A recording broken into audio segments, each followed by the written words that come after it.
दिल्ली नगर निगम MCD के mayor और deputy mayor के चुनाव हो रहे हैं, जिसमें आम आदमी पार्टी और भारतीय जनता पार्टी के बीच एक कड़ी प्रतिस्पर्धा की उम्मीद है। इन चुनावों को लेकर राजनीतिक माहौल गर्म है और दोनों प्रमुख पार्टियां अपने अपने उम्मीदवारों को जिताने के लिए हर संभव प्रयास कर रही हैं। मेयर चुनाव के लिए बीजेपी की सत्या शर्मा को पीठासीन अधिकारी नियुक्त किया गया है, जो चुनाव प्रक्रिया की निगरानी करेंगी। वहीं मेयर पद के लिए आम आदमी पार्टी के महेश खाची और बीजेपी के किशन लाल के बीच मुकाबला है, जबकि डिप्टी मेयर पद के लिए आप के रविंद्र भारद्वाज और बीजेपी के नीता बिशिट चुनावी मैदान में हैं। हालांकि बीजेपी के पास सदन में बहुमत नहीं है, फिर भी उसने अपने उम्मीदवार उतारे हैं।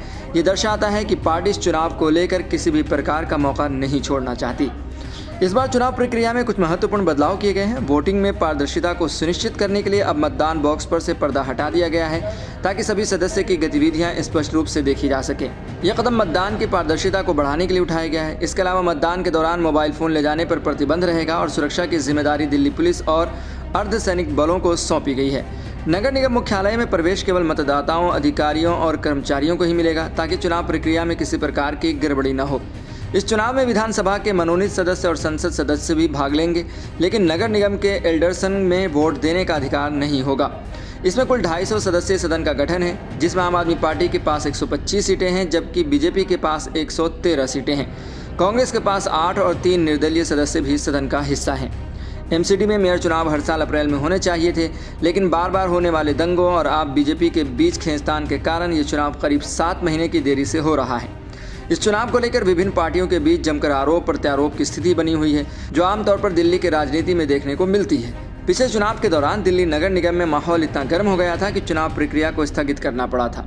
नगर निगम में मेयर का पद हर साल एक अलग वर्ग के लिए आरक्षित होता है। पहले साल में यह पद महिला पार्षद के लिए आरक्षित होता है, दूसरे साल में सामान्य वर्ग के लिए और तीसरे साल में अनुसूचित जाति एससी के लिए और चौथे में 5वें साल भी यह पद एससी वर्ग के लिए आरक्षित होता है। इस बार चुनाव तीसरे साल में हो रहे हैं और मेयर पद अनुसूचित जाति के पार्षद के लिए आरक्षित है। एमसीडी में मेयर चुनाव की प्रक्रिया एक बहुत महत्वपूर्ण आयोजन है, क्योंकि इससे नगर निगम के प्रशासन में नेतृत्व का निर्धारण होता है। ये चुनाव न केवल स्थानीय मुद्दों को प्रभावित करते हैं, बल्कि दिल्ली की राजनीति में भी इसका महत्वपूर्ण स्थान है। आम आदमी पार्टी ने पहले ही एमसीडी में अपनी बहुमत की स्थिति को मजबूत किया है और अब ये तीसरा मेयर चुनाव है जब पार्टी के पास बहुमत होने के बावजूद चुनाव में एक नई चुनौती का सामना करना पड़ रहा है, जहां एक और आम आदमी पार्टी अपने 125 सीटों के आधार पर इस चुनाव में मजबूत स्थिति में दिख रही है।